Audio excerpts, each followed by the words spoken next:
Assalomu alaykum. Innova kitobi 30-31 mavzularni video yechimlarini boshladik. Birinchi test. Rasmda keltirilgan kuchlarning qaysilari jismni faqat ilgarilama harakatga keltiradi? Agarda jismga ta'sir qilayotgan kuch uning massa markazidan o'tadigan bo'lsa, bu kuch ta'sirida jismlar ilgarilanma harakat qilishi mumkin. Ko'radigan bo'lsak, bu yerda massa markazi tomon yo'nalgan 3 ta kuchimiz bor ekan. Birinchi kuch, uchinchi kuch hamda to'rtinchi kuch. Mana shu to'rtala kuch ta'sirida jism ilgarilanma harakat qilishi mumkin bo'ladi. Demak, bunga ko'ra birinchi testni javobi 1 3 5 1. 2. Rasmda keltirilgan F1 va F2 kuchlar navbati bilan ta'sir qilganda jism faqat ilgarilama harakatga keldi.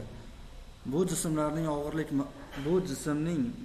og'irlik markazi qaysi nuqtada joylashgan? Yuqoridagi xulosaga tayanadigan bo'lsak, jismga ta'sir qilayotgan kuch uning massa markazidan o'tadigan bo'lsa, jism ilgarilama harakat qilishi mumkin. Demak, bu ikkala kuchlar uchrashgan nuqta jismda massa markazini ifodalaydi. Bu uchinchi nuqta bo'lyapti. S javob. Uchinchi test.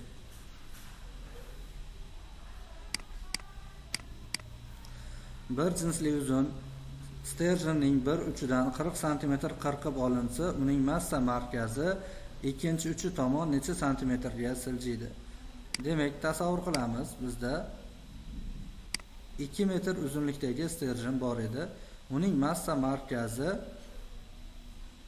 A uchidan boshlab hisoblaganimizda 1 metr masofada, ya'ni 100 santimetr masofada joylashgan bo'ladi, ya'ni sterjenning o'rtasida.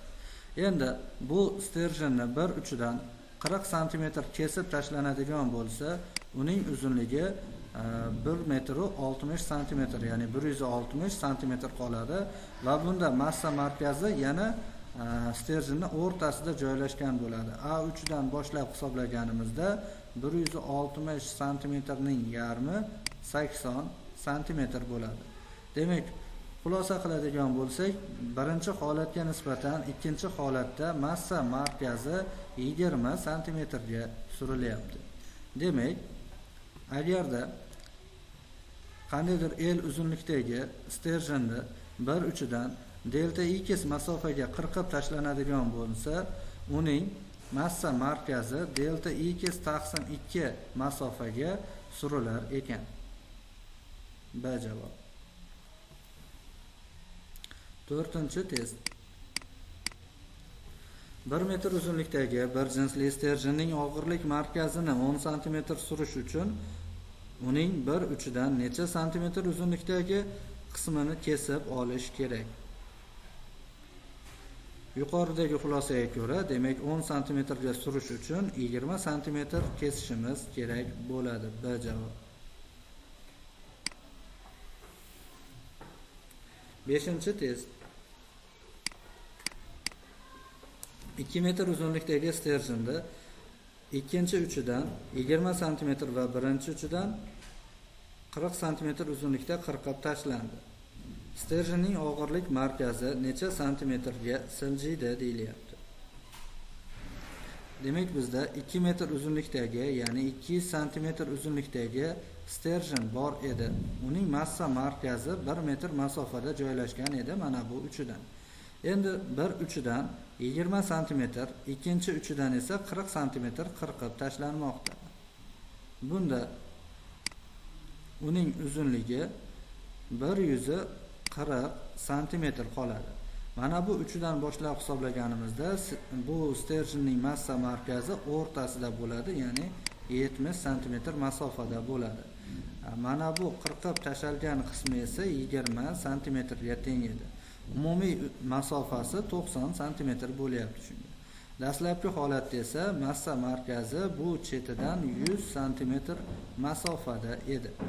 Ko'radigan bo'lsak, bunda uning massa markazi delta x ga, ya'ni 10 cm ga surilyapti. A javob.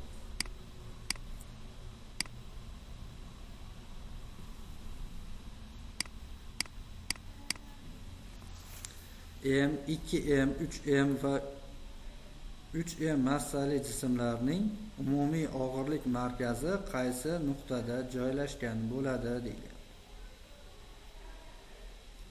Bunday masalalarda koordinata usulidan foydalansak, masalani osonroq hal qilamiz. Mana bu nuqtani 0 nuqtada belgilab olamiz va bu tomonga x o'qi, qarama-qarshi perpendikulyar tomonga esa y o'qini yo'naltirib olamiz. U holda mana bu birinchi jism, bu ikkinchi jism, bu esa uchinchi jism, bu to'rtinchi jismni belgilab oladigan bo'lsak, ularning koordinatalari. Birinchi jism uchun yozadigan bo'lsak, koordinatasi x dan 0, y dan 1 ga teng bo'lyapti. Ikkinchi jism uchun yozadigan bo'lsak, x dan 4, y dan 0 ga teng bo'lyapti. Uchinchi jism uchun esa x dan 4, y dan esa 3 ga teng bo'lyapti koordinatasi. To'rtinchi jism uchun esa x ning koordinatasi 2 ga, y ning koordinatasi esa 0 ga teng bo'lyapti. Endi bu jismlarning umumiy massa markazini topamiz. Uning x koordinatasini topish uchun m1 x1 plus m2 x2 plus m3 x3 plus m4 x4 taqsim umumiy massa m1 plus m2 plus m3 plus m4 o'rniga qo'yib hisoblaymiz. Bu yerda x1 0 ga teng,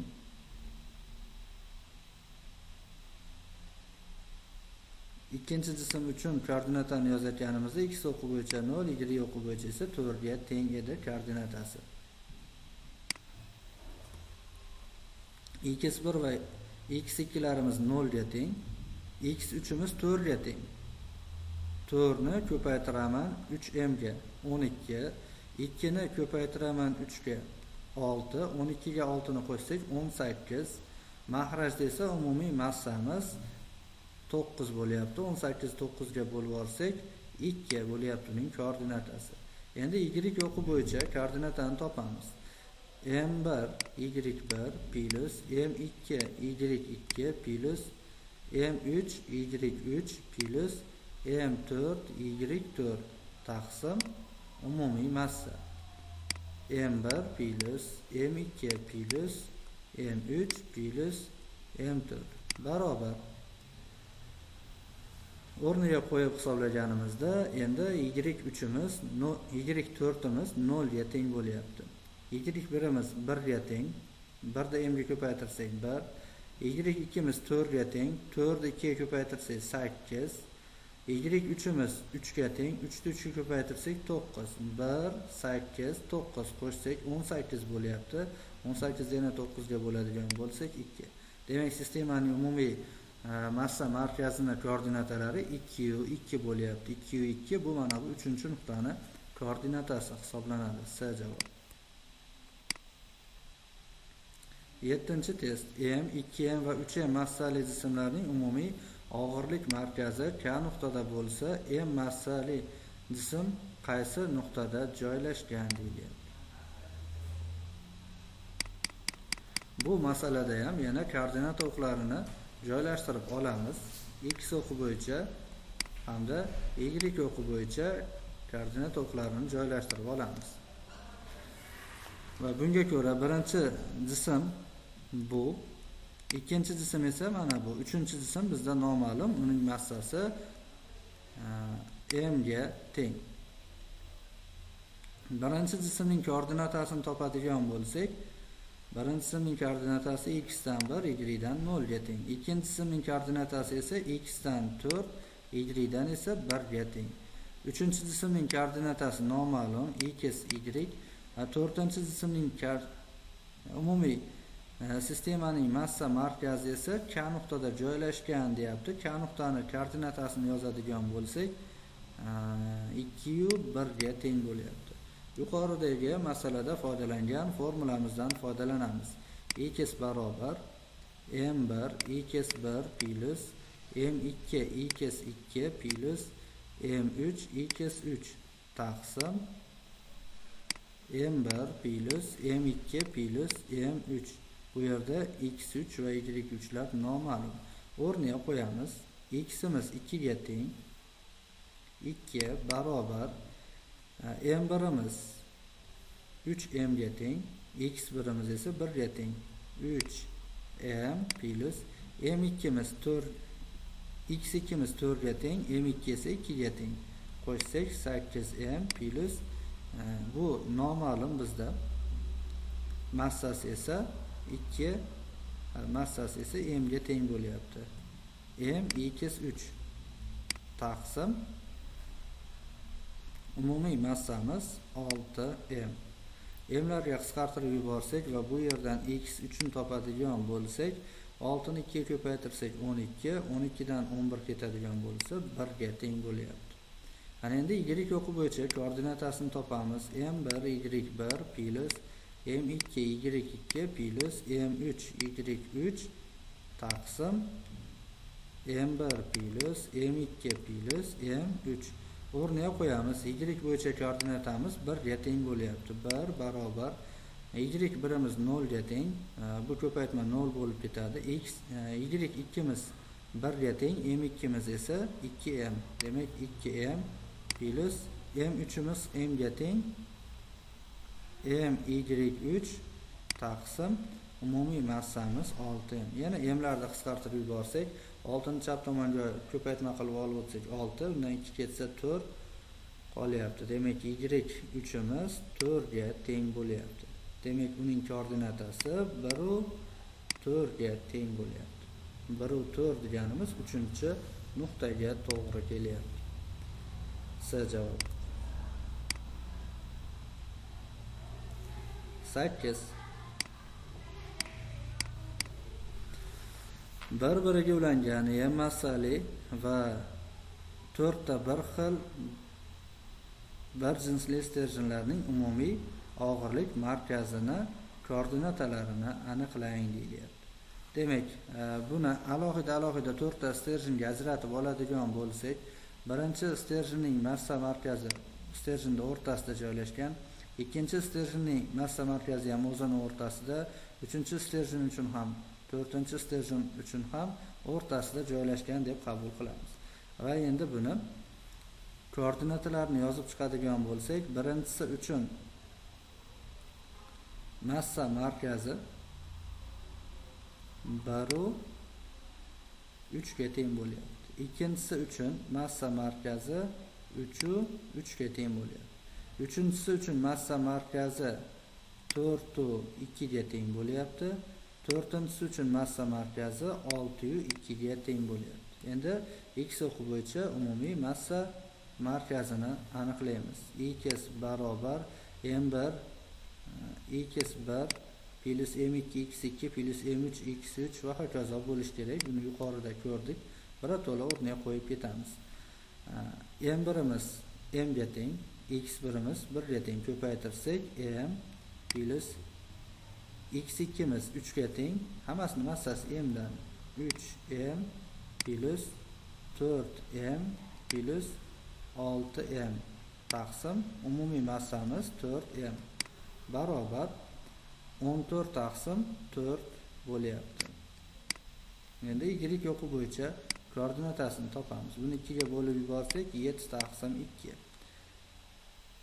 y1imiz 3 ga teng, 3m plus y2imiz ham 3 ga teng, 3m plus y3imiz 2 ga teng, 2m plus y4imiz ham 2 ga teng, 2m taqsim 4m barobar o'rniga qo'yadigan bo'lsak 10 taqsim 4 yoki 5 taqsim 2 bo'lyapti. Bu degani bizda 3,5 va 2,5 bo'lyapti koordinatalari. A javob. 9. Quyidagi bir jinsli plastinka dastlab o'rtasidan OX o'qi bo'ylab, keyin esa OY o'qi bo'yicha buklandi. Og'irlik markazi necha santimetrga siljiydi?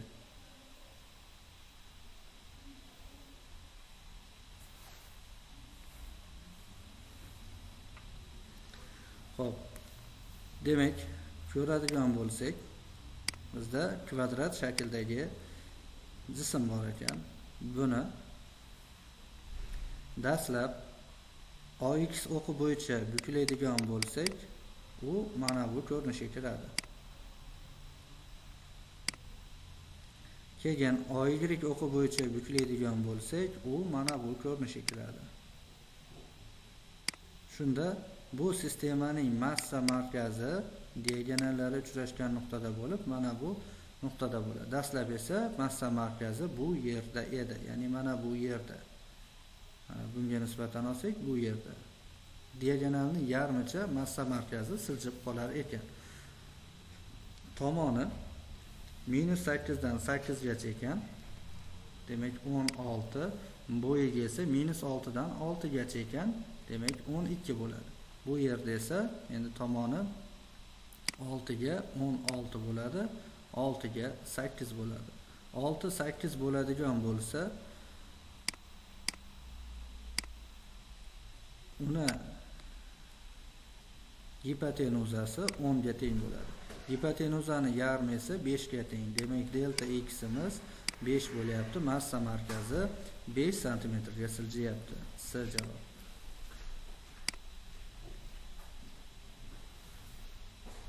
O'ninchi test. Sistemaning massa markazini so'rayapti. Demak bizda shunday sistema berilyapti. Yuqoridagi massasi 2m ga teng, pastdagi ikkita jismlarning massasi esa m dan. Bularda massalari bir xilligidan o'rtada umumiy massa markazini ifodalab olsak bo'laveradi. Buni massasi 2m. Mana bu o'rtadagi nuqta uchun ham massa markazimiz da 2m massa mujassamlashgan, ya'ni to'plangan deb qabul qilamiz.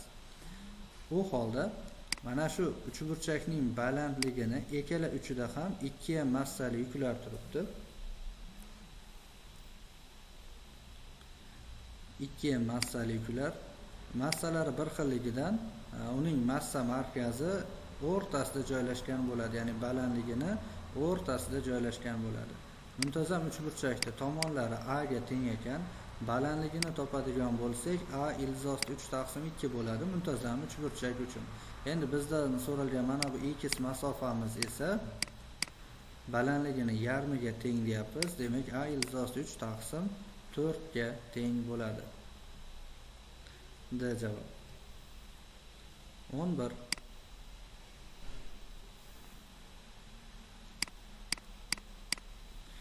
Uzunligi 4 metr bo'lgan bir xil ko'ndalang kesimli to'sinning yarmi qo'rg'oshin va yarmi temirdan iborat.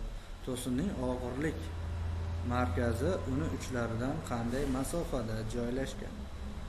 Demak, bizda 4 metr uzunlikdagi to'sin bor ekan. Ya'ni qandaydir jism bor ekan. Uning yarmi qo'rg'oshindan, yarmi esa temirdan iborat ekan. Qo'rg'oshinning zichligi 11300, temirning zichligi 7800. O'z-o'zidan bu sistemaning massa markazi qo'rg'oshin tomonroqda bo'ladi, ya'ni qandaydir delta x masofaga siljigan bo'ladi uning geometrik markazidan. Bu tomon zichligi kattaligi hisobiga. Ya'ni shu nuqtadan tayanchga qo'yilsa, jism muvozanatda turishi mumkin. Qachonki jismlar massa markazidan tayanchga qo'yilsa, jism muvozanatda turadi. Demak, bu holatda ko'radigan bo'lsak, bu qo'rg'oshinda massa markazidan yo'nalgan og'irlik kuchi F1, temirni massa markazidan yo'nalgan og'irlik kuchi esa F2 ga teng deb qaraylik. Bu F1 kuchining yelkasi nimaga teng bo'ladi? Uzunligi 4 metr edi. Uning yarmi 2 metr bo'ladi. Yarmining yarmi ham 1 metr bo'ladi shunda. Unda birinchi kuchning yelkasini topadigan bo'lsak, mana shu 1 metr masofadan bu x masofani olib tashlasak, qolgan qismi uning yelkasi bo'ladi.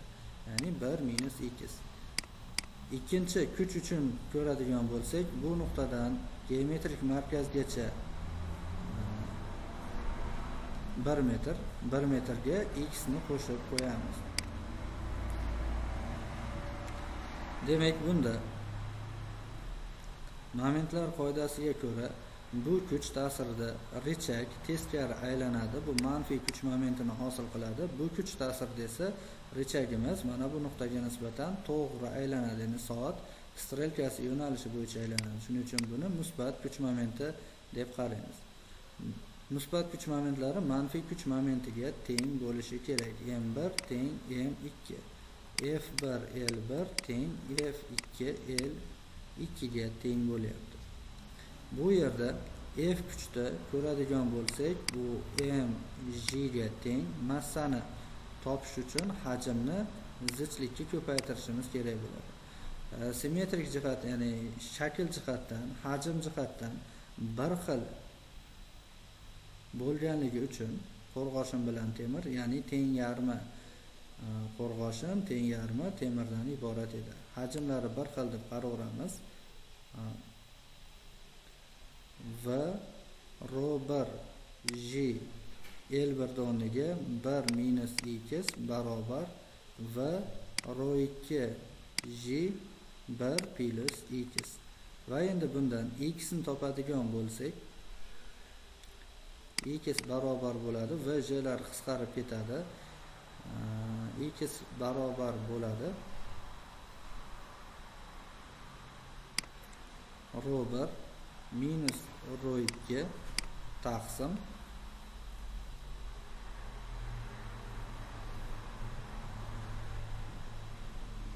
qavslarni ochib olsak, bu yoqda plus bo'lib o'tadi.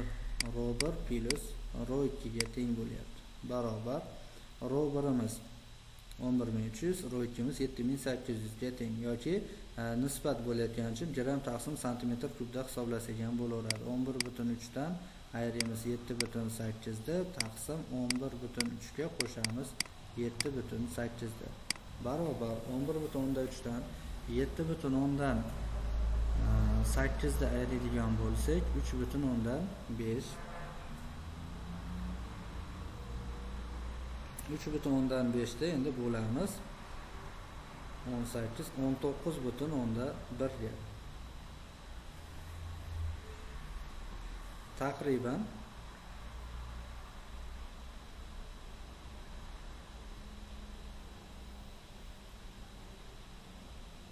0.18 ga teng bo'lyapti. Ya'ni x masofamiz shunga teng. Endi bizdan so'ralyapti 3 dan boshlab hisoblaganda qanchaga teng deyilyapti.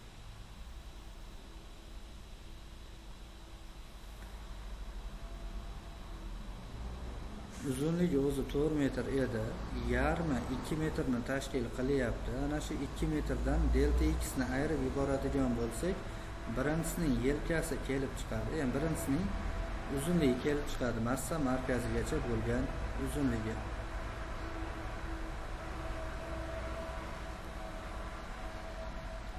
Demak, L1 shtrixni topish uchun 2 dan ayiraman 0.18 ni barobar 1.82. L2 shtrixni topish uchun esa 2 ga qo'shaman 0.18 ni barobar 2.82 bo'ladi. Ya 2.18 bo'ladi. Demak, bu yaxlitlab hisoblanganda 1.8 va 2.2 degan D javobni qabul qilishimiz mumkin. 12. Bir xil R radiusli ikkita po'lat va alyuminiy sharlar bir-biriga tegib turgan nuqtasidan biriktirib qo'yildi. Sistemaning og'irlik markazini toping.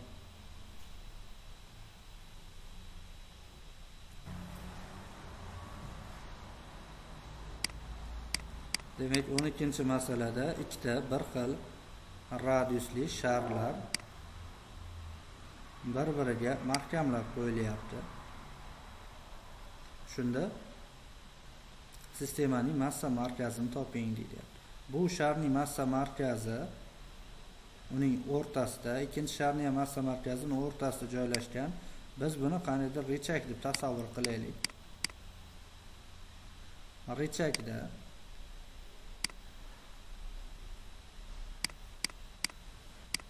bir uchiga F1 kuch ta'sir qilyapti. Ikkinchi uchiga esa F2 kuch ta'sir qilyapti. F1 birinchi sharning og'irlik kuchi, F2 esa ikkinchi sharning og'irlik kuchi.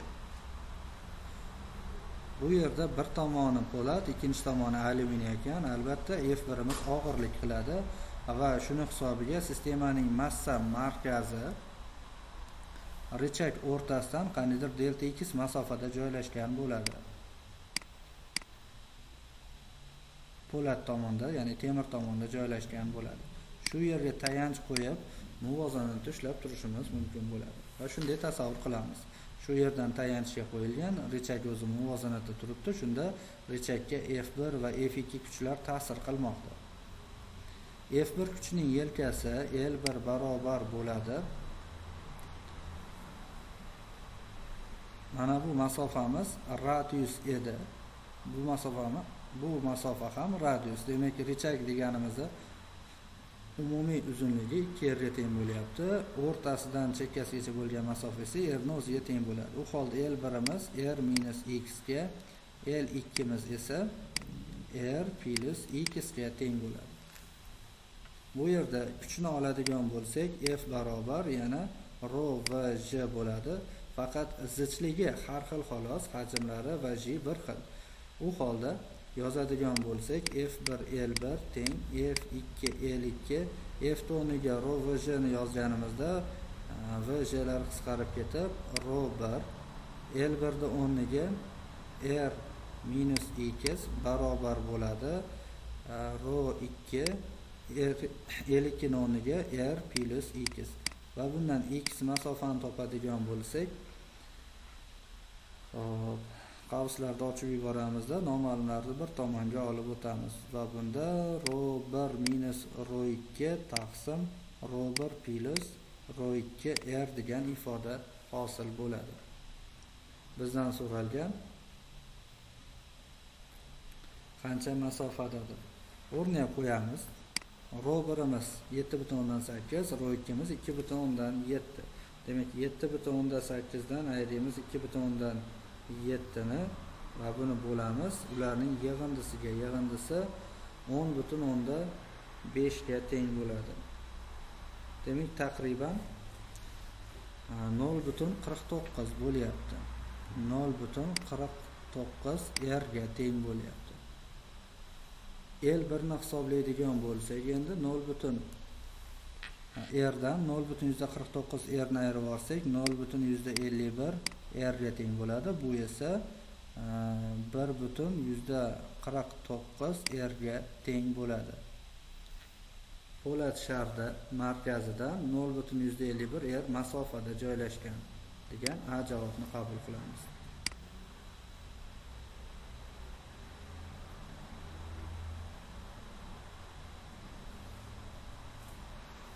Sistemaning massa markazini toping deyilyapti. Koordinatalar usulidan foydalansak ham bo'laveradi bunda ham. Unga ko'ra mana bu yerdan x o'qini yo'naltirib oladigan bo'lsak, birinchisining koordinatasi 0 ga teng, ikkinchisining koordinatasini topadigan bo'lsak, har bir oraliqda d dan deb oladigan bo'lsak, ikkinchisining koordinatasi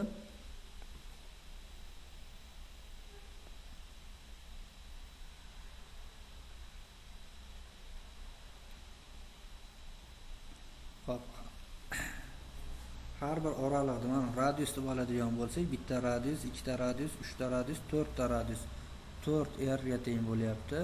Uchinchisining koordinatasi 5, 6, 7, 8r ga teng bo'lyapti. To'rtinchisining radiusi esa 9, 10, 11, 12r ga teng bo'lyapti. Umumiy koordinatani topamiz. X barobar m1 x1 plus m2 x2 plus m3 x3 va hokazo edi. M1imiz m ga teng, x1imiz 0 ga teng. Demak, m ko'paygan 0 plus m2imiz 2m ga teng, x2imiz 4r. Demak 8 m r plus uchinchisi 3m ga teng, uni 8 ga ko'paytirsak 24 m r plus to'rtinchisi 4 ga teng, 48 m r taqsim umumiy massamiz 6-10 m ga teng bo'lyapti. Barobar o'rniga qo'ysak 8 ga 48 ni qo'shadigan bo'lsak 56, 56 ga 24 ni qo'ysak 80, 80 ni 10 ga bo'lib olsak 8 r bo'lyapti. 8 r deganimiz 1 2 3 4 5 6 7 8. 3 m massali yukka tayanch qo'yilsa muvozanatda turishi mumkin ekan. C javob. Navbatdagi mavzu muvozanat shartlari. Jism muvozanat holatida biroz chetlatilganda muvozanat holatiga qaytaruvchi kuch paydo bo'lsa, bunday muvozanat turg'un muvozanat deyilardi. Qaytaruvchi kuch paydo bo'lmasa, turg'un emas muvozanat deyilardi va uchinchisi endi farqsiz muvozanat bo'ladi. D javob. Ikkinchisi, gorizontal sirtda balandliklari va asoslarini yuzalari bir xil bo'lgan bir jinsli yaxlit silindr, konus va kesik konus turibdi. Bu jismlarning qaysi biri turg'unroq? Qaysi birining massa markazi tayanchga, ya'ni yerga yaqinroq bo'lsa, shu turg'unroq hisoblanadi. Va buning massa markazi nisbatan yuqoriroqda bo'ladi. Ya'ni mana bu diagonallar uchrashgan nuqtada bo'ladi silindr yasovchisini. Buni massa markazi bu yerda, buni massa markazi nisbatan yuqoriroqda bo'ladi. Ya'ni massa markazi eng yer yaqin joylashgani 2, undan keyingi o'rinda turadigani esa 3, undan keyingi o'rinda turadigani mana bu silindr bo'ladi. Eng turg'unrog'i ikkinchisi hisoblanadi. A javob. Navbatdagisi qaysi biri turg'unroq deyapti. Qaysi birini massa markazi yerga yaqinroq joylashsa, shunisi turg'unroq bo'ladi. Albatta bu mana bu ikkinchi jismda bo'lyapti. B javob. Navbatdagisi massasi 10 kg bo'lgan yuk AC va BC iplarida rasmda ko'rsatilgandek osilgan. AC ipning taranglik kuchini toping deyilyapti. Demak, bu yerda jismga ta'sir qiluvchi og'irlik kuchi ikkita tashkil etuvchiga ajralishi kerak. Biri mana bu BC ip bo'ylab yo'nalgan, ikkinchisi esa AC ip bo'ylab yo'nalgan. Ularning vektor yig'indisi bizga jismning og'irligini berish kerak. Shunda bizdan AC ipning taranglik kuchini so'rayapti. Ya'ni bizda chizmamizda mana bu gipotenuzani so'rayapti. Buni F deb belgilaydigan bo'lsak, mana bu katetimiz esa P ga teng, ya'ni mg yukni og'irligiga teng bo'ladi. Bu yerdagi burchakni alfa desak, mana bu yerdagi burchak ham alfaga teng bo'ladi. Bu burchakdan foydalanib kosinus alfani topadigan bo'lsak, kosinus alfamiz P taqsim F ga teng bo'ladi va bundan F ni topsak P taqsim kosinus alfa bo'ladi. Ya'ni mg taqsim kosinusimiz 60 gradusda 0,5 ga teng, 2 mg ga teng bo'lyapti. Massasi 10 kg ni inobatga olsak 200 newton. B javob. Navbatdagi masalamiz 6 kg massali yuk rasmda ko'rsatilgandek chilvirlar yordamida osib qo'yilgan. BC chilvirning tarangligini toping deyilyapti. Demak, bu yerda ham pastga qarab yo'nalgan og'irlik kuchi yo'nalgan bo'ladi. Ip yo'nalishda bu ikkita tashkil etuvchiga ajraladi va bu tashkil etuvchilarni vektor yig'indisi bizga og'irligini berish kerak. Shunda mana bu ipda hosil bo'layotgan taranglik kuchimiz yukni mana bu tashkil etuvchisini muvozanatda ushlab turadi. AB ipda hosil bo'layotgan taranglik kuchimiz esa yukning mana bu, ya'ni yuk og'irligining mana bu tashkil etuvchisi, ya'ni gipotenuzadagi tashkil etuvchisini muvozanatda ushlab turadi. Bunga ko'ra biz BC ipni tarangligini topadigan bo'lsak, buni F deb belgilab olamiz. Mana bu esa og'irligiga teng. Mana bu yerdagi burchagimiz esa alfaga teng ekan. O'rniga qo'yamiz va bundan tangens alfani topamiz. Tangens alfa barobar bo'ladi burchak qarshidagi katet P ni yopishgan katet F ga nisbati. Bundan F ni topadigan bo'lsak, mg taqsim tangens alfa bo'lyapti. massasi 6 kilogramm edi. 60 taqsim tanginus 30 gradusda 1 taqsim ildiz ostida 3 ga teng. Demak 60 ildiz ostida 3 bo'ladi. Ildiz ostida 3 deganimiz 1,73. 60 ni 1,73 ga ko'paytiradigan bo'lsak, taqriban 104 newton bo'ladi. A javob.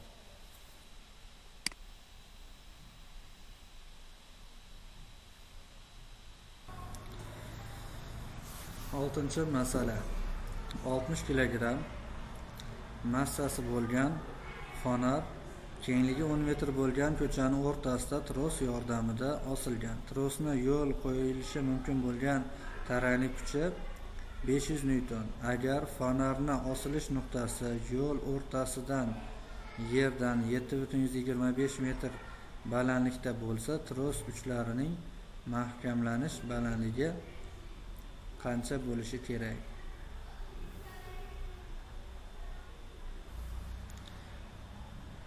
Demak, bu masalani ko'radigan bo'lsak,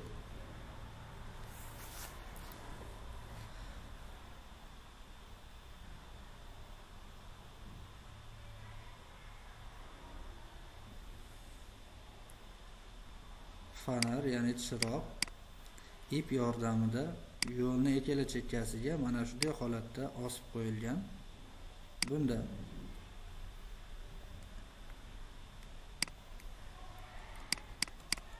ko'chani orasidagi masofa, ya'ni ko'chaning kengligi 10 metrni tashkil qilar ekan va bu trosni fonarni o'zini og'irlik kuchi F barobar yoki P barobar og'irligi sifatida qarasak m g ga teng bo'ladi.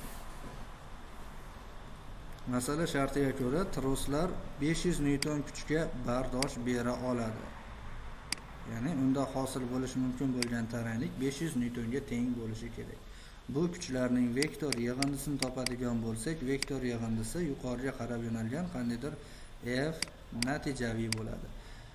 F natijaviyimiz 2F kosinus alfa taqsim 2 formula orqali hisoblab topiladi. Kuchlar orasidagi burchagimiz bizga hozircha noma'lum. Umumiy burchakni alfa emas, 2 alfa deb oladigan bo'lsak, ya'ni bu tomondagi burchak ham alfa, bu tomondagi burchak ham alfa. Unda 2 alfa taqsim 2 bo'ladi. Bu yerda taqsim 2 o'zi bor formulamizda, ya'ni F natijaviyimiz 2F kosinus beta taqsim 2 bo'ladi. Ikkita kuch o'zaro qandaydir beta burchak ostida ta'sir qilayotgan bo'lsa, bir xil kuchlar ta'sir qilayotgan bo'lsa, natijaviy kuchni shu formula orqali hisoblab topishimiz mumkin bo'ladi. Va bunga ko'ra o'rnak qo'yadigan bo'lsak, F natijaviyimiz shunga teng va bu F natijaviy kuchimiz boshqa tomondan yukni og'irligiga, ya'ni mg ga teng bo'lyapti. O'rnak qo'yamiz. Mg'imiz 60 ko'paygan 10 barobar 2 ko'paygan 500 ko'paygan kosinus alfa qoladi. Ikkilar qisqarib ketsa va bu yerdan kosinus alfani topadigan bo'lsak, kosinus alfamiz 0,6 ga tengligi kelib chiqadi.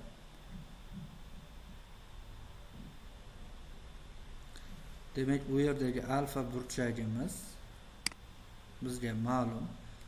Mana shu burchakka nisbatan sinusni topadigan bo'lsak, sinus alfamiz 0,8 ga teng bo'ladi. 1 minus kosinus kvadrat alfadan. Endi bu burchakdan foydalanib katanginus alfani topadigan bo'lsak, katanginus alfamiz burchak qarshisidagi katetni yopishgan katetga nisbati bo'ladi va bizda mana bu 3 burchak hosil bo'lyapti. Bu yerdagi burchagimiz alfa, burchak qarshisidagi katetimiz 10 ning yarmiga, ya'ni 5 ga teng. Mana bu balandligimiz esa bizda noma'lum h ga teng. Katanginus alfamiz h taqsim 5 ga teng bo'ladi va bundan h ni topsak 5 katanginus alfaga teng bo'ladi. Kotangens alfani topish uchun kosinusni sinusga bo'lamiz va bunda kotangens alfamiz 3 taqsim 4 ga teng ekanligi kelib chiqadi. Demak 5 ni 3 ga ko'paytiramizda 4 ga bo'lamiz.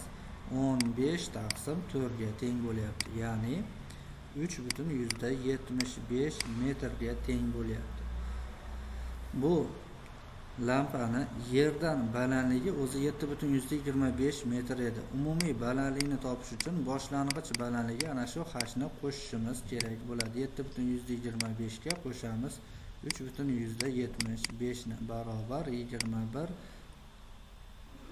barobar 11 metrni tashkil qiladi. D javob. 7-test. Og'irligi P bo'lgan yuk rasmdagi kabi iplarga osilgan. Agar T1 va T2 bir-biriga teng bo'lsa, gorizontal ipning taranglik kuchini toping deydi. Bu yerda ko'radigan bo'lsak, T1 kuchini ikkita tashkil etuvchiga ajratamiz. Biri F1, Fy1, ikkinchisi esa gorizontal yo'nalgan Fx1 bo'ladi. Ikkinchi kuchimizni ham tashkil etuvchiga ajratib olamiz. Ya'ni mana bu T2 kuchini yuqoriga qarab yo'nalgan Fy2 va gorizontal yo'nalishda Fx2 bo'ladi. Bu yerda T2 kuchimiz mana shunday holatda turibdi. Vertikal bilan hosil qilayotgan burchagi alfaga teng ekan. Ya'ni mana bu burchak bo'ladi. U vertikal bilan hosil qilayotgan burchak. Bundan foydalanib biz mana bu Fy2 ni topsak bo'laveradi. Kosinus alfani topamiz.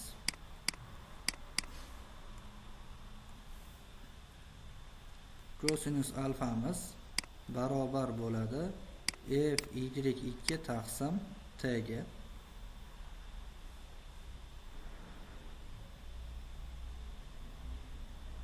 Bundan Fy2 ni topadigan bo'lsak, T kosinus alfa bo'ladi. Kosinusimiz 53 gradusda 0,6 ga teng. Demak 0,6 T ga teng bo'lyapti. Xuddi shunday endi birinchi kuchga nisbatan xulosa chiqaradigan bo'lsak, birinchi kuchimizda ham T1 ni ikkita tashkil etuvchiga ajratyapmiz. Fx1 hamda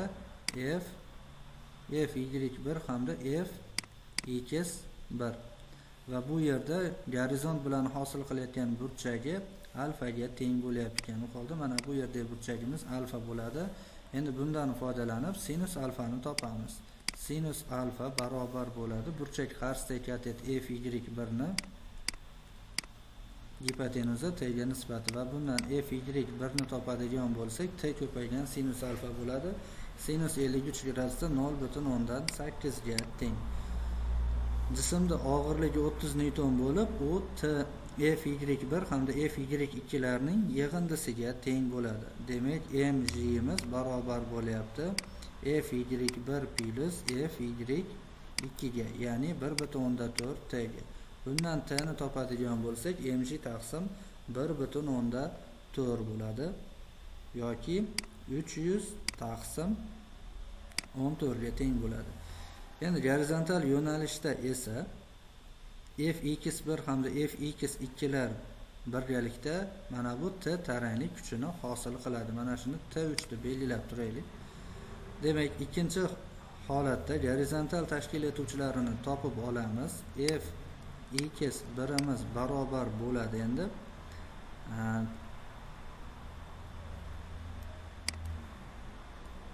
T1 ko'paygan sinus alfa, ya'ni 0,8 T ga. Fx2 esa T2 ko'paygan kosinus alfaga teng bo'ladi.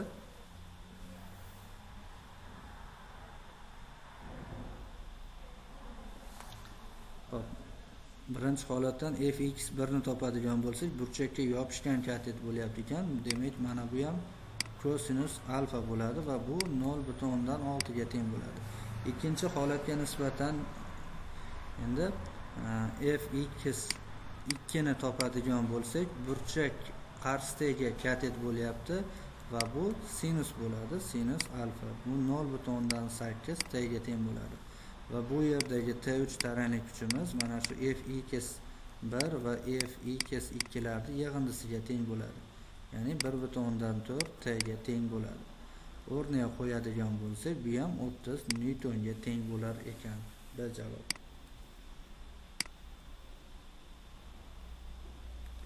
Sakkiz.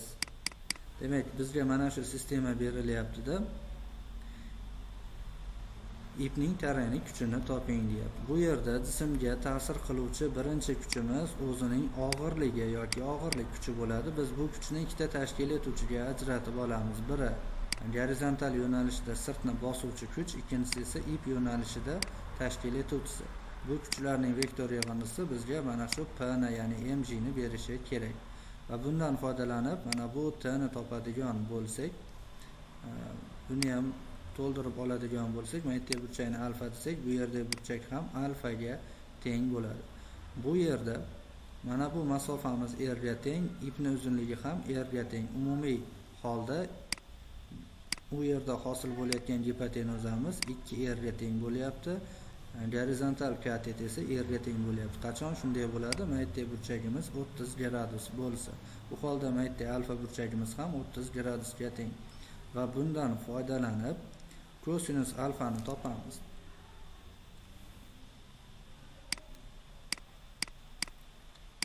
Kosinus alfa barobar bo'ladi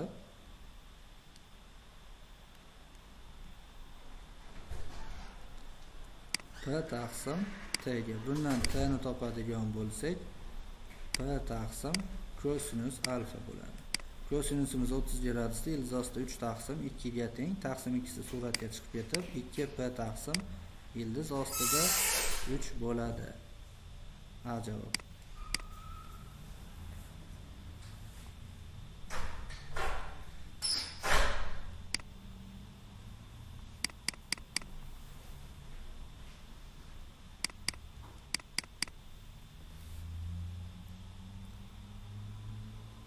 To'qqiz. Og'ir shar silliq devorga tirab muvozanatda ushlab turilibdi. Sharga ta'sir qilayotgan F kuchning va ipning tarangli kuchini F kuch va ipning tarangli kuchi rasmda ko'rsatilgan. Vertikal devorning sharga ta'sir qilayotgan normal reaksiya kuchini aniqlang deyilyapti. Xo'p, demak bu masalada ham jismga vertikal yo'nalishda uning og'irligi ta'sir qiladi va bu og'irligini ikkita tashkil etuvchiga ajratib olamiz. Biri ip yo'nalishida hosil bo'ladi, ikkinchisi esa mana bu yo'nalishda hosil bo'ladi. Ularning vektor yig'indisi bizga og'irlikni berishi kerak. Shunchaki buni Fy, buni esa Fx deb belgilash kiritib olyapmiz. Va bu yerdagi burchagimiz 53 gradusligidan, ya'ni vertikal bilan hosil qilgan burchak 53 gradusligidan bu yerni ham alfa deb belgilasak bo'laveradi. Va bu burchakdan foydalanib mana bu kuchni, ya'ni Fx kuchini topib olamiz. Fx kuchini topadigan bo'lsak, sinus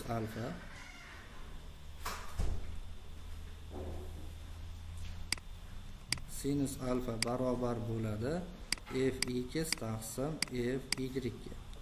Va bundan Fx ni topadigan bo'lsak, Fximiz Fy ko'paygan sinus alfa bo'ladi. Sinusimiz 53 gradusda 0,8 ga teng. Demak, 50 da 0,8 ga ko'paytiradigan bo'lsak 40 newton bo'ladi. Ya'ni mana bu Fy kuchimiz T tarangli kuchini hosil qilib beradi bizga.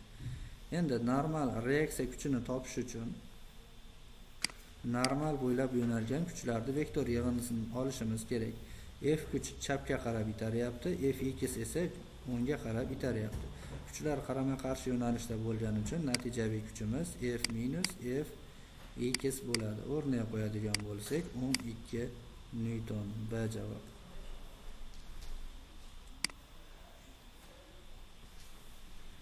10-test.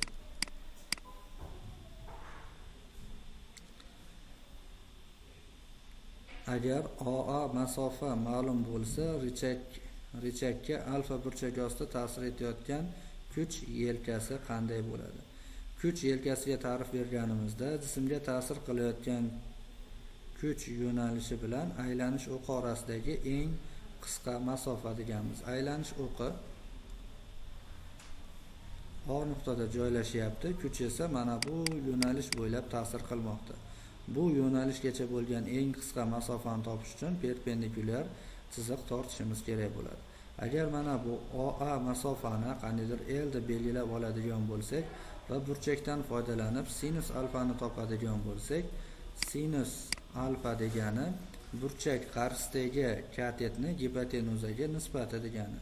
Ya'ni bu masofani x deb belgilasak, x taqsim L va bundan x ni topadigan bo'lsak, x barobar L sinus alfaga teng bo'ladi. L deganimiz bizda OA masofa bo'ladi. OA ko'paygan sinus alfa. A javob. 11-masalada ham xuddi shunday. Yana burchak qarshisidagi katet bo'lyapti. Demak, OA sinus alfa bo'ladi, ya'ni yoki AO sinus alfa bo'ladi. Kuch momenti deb nimaga aytiladi? Kuch momenti deb jismga ta'sir qilayotgan kuchning kuch yelkasiga ko'paytmasiga aytiladi. Javob. Kuchni kuch yelkasiga ko'paytmasiga teng bo'lgan kattalik kuch momenti deyiladi. Kuch yelkasi 20 cm, unga qo'yilgan kuch 12 ga teng. Kuch momentini toping deyilyapti. Demak, 13-test. Kuch momentini topish uchun kuchni kuch yelkasiga ko'paytirishimiz kerak. Faqat kuchni newtonda, masofani esa metrda hisoblaymiz. 20 cm 0.2 ga teng. Uni 12 ga ko'paytirsak 2.4 newton ko'paygan metrga teng bo'ladi. C javob. 14. Kuch yelkasi va kuch momenti berilyapti. Jismga ta'sir qilayotgan kuch so'ralyapti. F barobar M taqsim L bo'ladi. O'rniga qo'yadigan bo'lsak 2.4 ni 0.3 ga bo'lsak 8 newton. D javob. 15.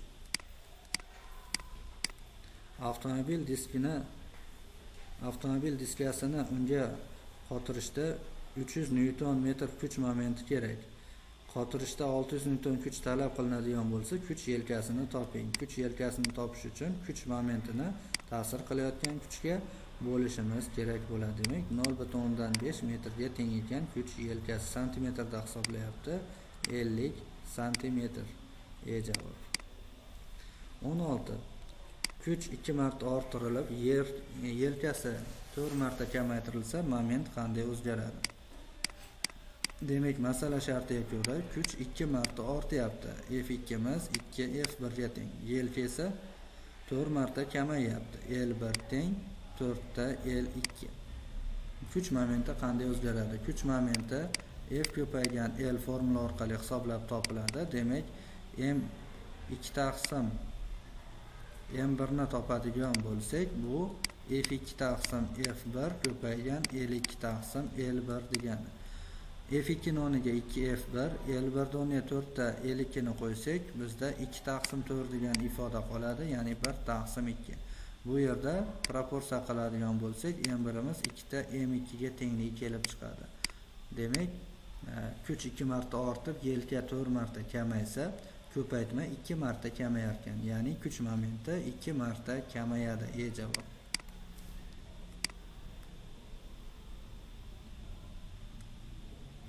17.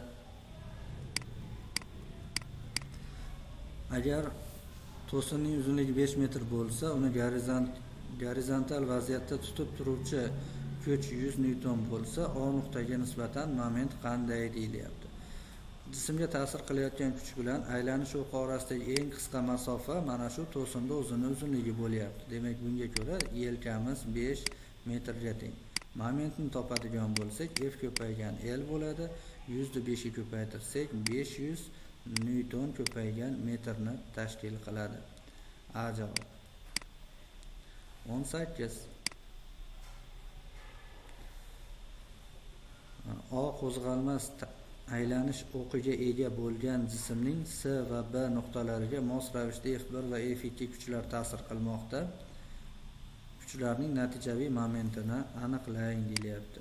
Demak, birinchi bu kuchlarning yelkasini aniqlab olamiz. Kuch yelkasini aniqlashda kuch yo'nalishi bilan aylanish o'qi orasidagi eng qisqa masofani topib olamiz.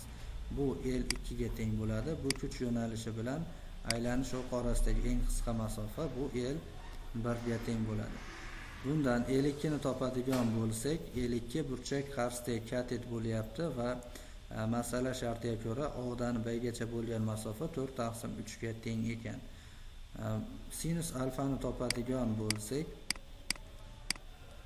sinus alfamiz L2 taqsim bu masofani O dan A gacha bo'lgan masofani x deb belgilasak, x ga teng bo'lyapti va bundan L2 ni topsak, x sinus alfa ga teng bo'lyapti. Sinus 30 gradusda 1/2 ga teng.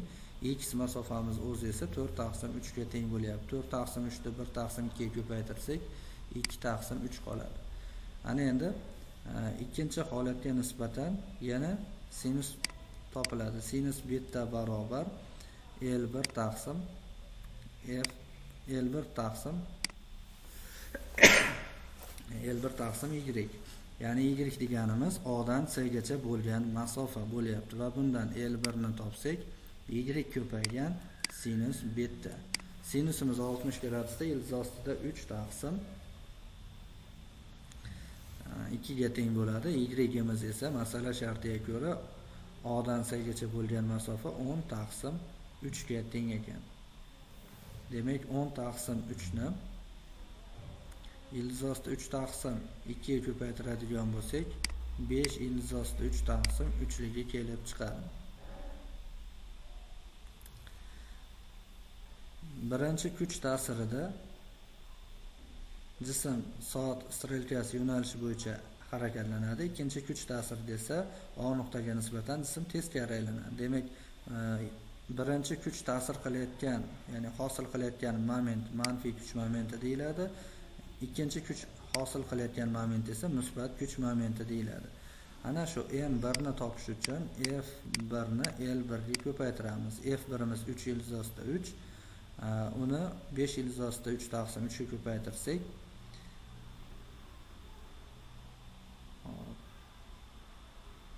15 newton ko'paygan metr kelib chiqadi. M2 momentni topamiz. Uning uchun F2 ni L2 ga ko'paytiramiz. F2imiz 3 newtonga teng. 3 da 2 taqsim 3 ga ko'paytirsak, 2 newton ko'paygan metr bo'ladi. Bu momentlar biri musbat, biri manfiy bo'lgani uchun natijaviy kuch momentini topishda M1 dan M2 ni ayiramiz. Agar ikkalasi ham bir xil kuch momenti bo'lganda, bularni qo'shib qo'yardik. Demak, 13 newton ko'paygan metr bo'lyapti. B javob.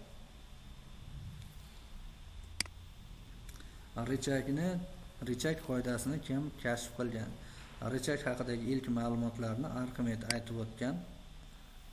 D javob. 20. Qoidani to'liq ifodalang. Aylanish o'qiga ega bo'lgan jism muvozanatda bo'lishi uchun jismga ta'sir qiluvchi kuch momentlarining vektor yig'indisi yoki geometrik yig'indisi 0 ga teng bo'lishi kerak bo'ladi. Yoki musbat kuch momentlarining yig'indisi manfiy kuch momentlarining yig'indisiga teng bo'lishi kerak. Demak, bu yerda geometrik yig'indi 0 ga teng bo'lishi kerak degan S javobni olamiz. Faqat bu yerda kuchlarning geometrik yig'indisi deyilyapti. Kuchlarni emas, kuch momentlarining geometrik yig'indisi bo'lishi kerak. Chapga aylantiruvchi kuch momentlarining yig'indisi o'ngga aylantiruvchi kuch momentlarining yig'indisiga teng bo'lishi kerak. Buni olamiz unda. Ya'ni yuqorida ham aytib o'tdim, musbat kuch momentlarini yig'indisi manfiy kuch momentlarini yig'indisiga teng bo'lsa, natijaviy kuch momenti 0 ga teng bo'ladi va jism muvozanatda turadi. 20 ga A javob bo'ldi.